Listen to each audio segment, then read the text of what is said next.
கடவுளர்கள் TV நேயர்கள் அனைவருக்கும் எனது வணக்கத்தை தெரிவித்துக் கொள்கிறேன்.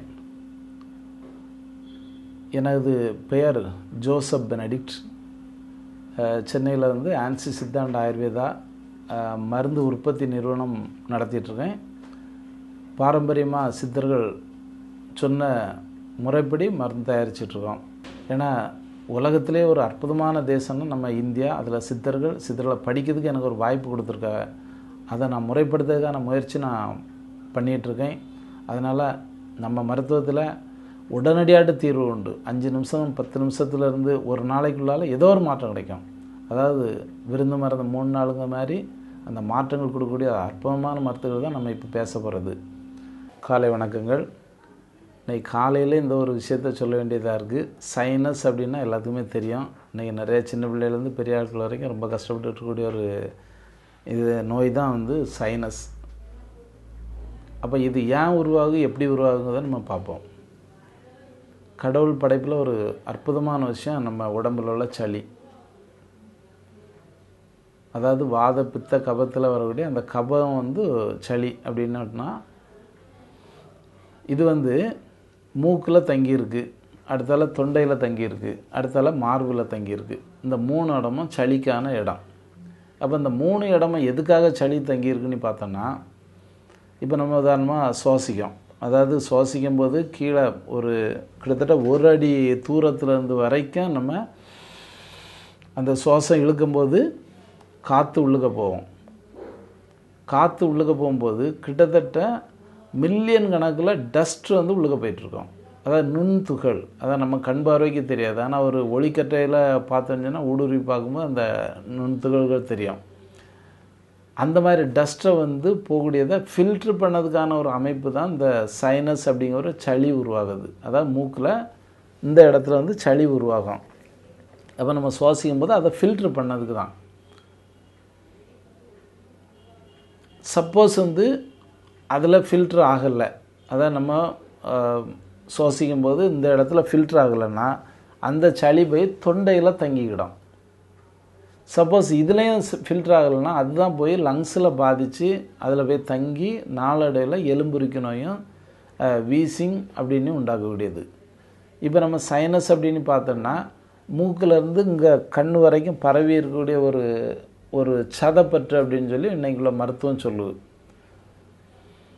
அதாவது இந்த இதில் மூக்கில் உருவாகக்கூடிய சளியை நம்ம தினசரி ரிமூவ் பண்ணணும்.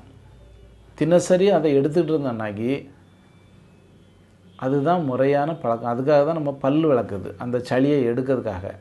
ஆனால் நம்ம இன்றைக்கி பேஸ்ட்டை பயன்படுத்துறதுனால அந்த மூக்கில் உள்ள சளி வெளியே வரல. அப்போ தினசரி ஒரு லேயராக அதில் தங்கிக்கிட்டு இருக்குது. இன்றைக்கி ஒரு லேயர்னு வச்சுக்கிடுவோம். இன்றைக்கி சளியை நம்ம எடுக்கலை, ஒரு லேயர், அடுத்த லேயர், அடுத்த லேயர், இப்படியே தங்கி தங்கி நாளடைவில் அது அப்படியே கடினமாகி இந்த முகம் மூக்கு எல்லாம் மொத்தமாக பரவிடும். அதுக்கு பிறகு மூச்சு எடுக்க முடியாது, மூக்கை மொத்தமாக அடைச்சிக்கிடும். மூச்சு எடுக்க முடியாத சூழ்நிலையை நம்ம ஆஸ்பத்திரிக்கு போனோம்னா அதுக்கு தீர்வு ஆப்ரேஷன் அப்படிம்பாங்க. சரி, ஆப்ரேஷன் பண்ணால் அதுக்கு தீர்வு அதுக்கு பிறகு வராதுங்கிறதுக்கு யாராவது எந்த ஒரு மருத்துவராவது உத்தரவாதம் கொடுக்க முடியுமான்னா அதுவும் சாத்தியம் கிடையாது.